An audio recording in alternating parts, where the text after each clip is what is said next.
John the Mouse.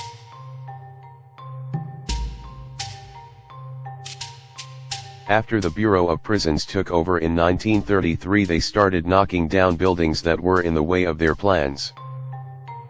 In 1940, on the parade ground, they put up 3 reinforced concrete apartment complexes. The apartment complexes would house the correction officers and their families on the south end of the island. For a kid, what was it like growing up on the island?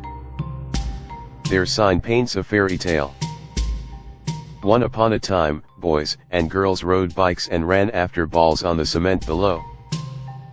They did the normal things kids do, while their fathers guarded the nation's most incorrigible criminals and their mothers made homes of their Alcatraz apartments.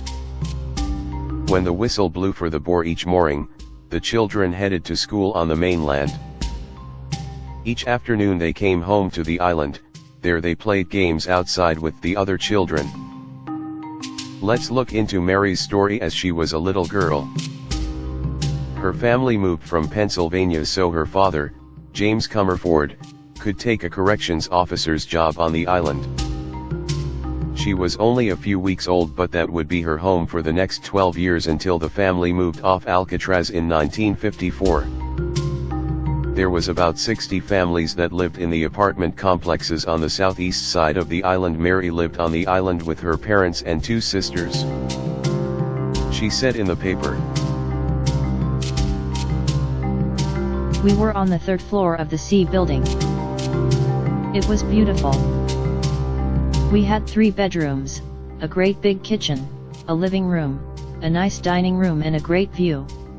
Alcatraz was a small community, everything was really family oriented. We all took care of each other. We never locked our front door."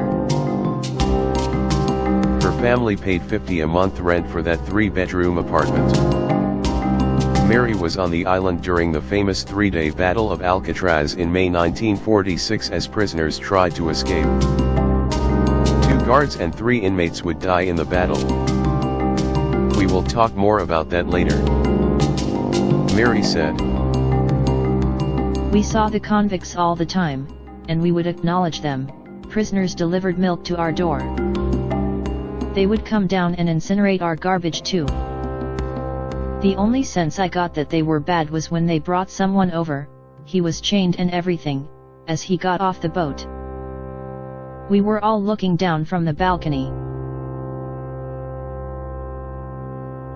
The foghorn emanated from Alcatraz, so you can imagine it was very, very loud, but you're a kid, you don't pay attention to it. We played outside all the time. We roller skated, played hopscotch, hide and go seek. I enjoyed living on Alcatraz. It was a great place to grow up."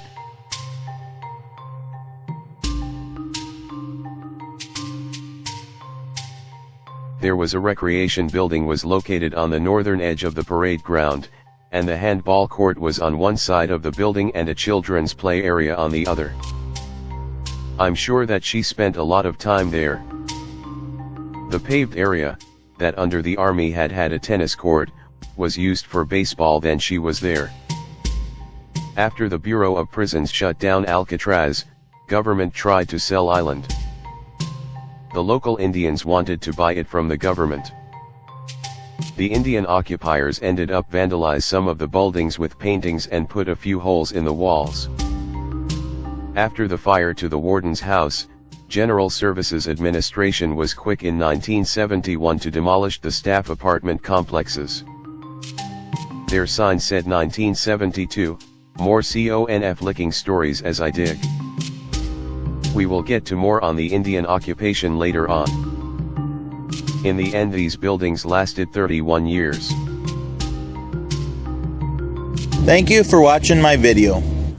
If you like the information that you have received here today, I would encourage you to share this with everyone you know. I do have more for you to view. Just press on the button. And if you'd like to subscribe to stay up to date, you can push that button too.